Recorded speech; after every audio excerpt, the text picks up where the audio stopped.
మోషేకి మధ్య ఉన్న యొక్క బంధం ఏంటంటే స్నేహపూర్వకమైన, అంటే తండ్రి అయిన దేవునిలో అటువంటి స్నేహపూర్వకమైన బంధం కలిగి ఉన్నారు కనుక నీ బంధం కూడా దేవునిలో స్థిరముగా ఉండాలి. అంటే యుగములో నాటబడిన వారికి ఉండాలి. నీ ప్రార్థన యెహోవా ఆలకించాలి అంటే నీ బంధం కూడా దేవునితో స్నేహపూర్వకంగా ఉండాలి, ఫ్రెండ్షిప్గా ఉండాలి. కానీ మనం చూస్తున్నటువంటి ఫ్రెండ్షిప్గా ఉండకపోవడం వల్ల అన్ని చెప్పుతారు. ఏ రకంగా నా హృదయాన్ని దేవుని సన్నిధిలో నేను ప్రోక్షించాలని వస్తాను తప్ప వచ్చిన తర్వాత ఆడేమనుకుంటే మళ్ళీ అంటే కాబట్టి వస్తాము, కానీ మన హృదయం దేవుని దగ్గర ఓపెన్ చేయము.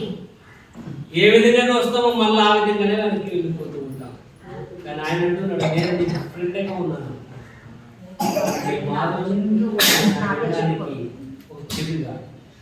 నీ బాధ వినడానికి నిన్ను ఓదార్చడానికి ఒక బొసుముగా ఆయన నీతో పాటు ఉన్నాడు. అటువంటి యొక్క బంధం దేవుడితో కలిసి.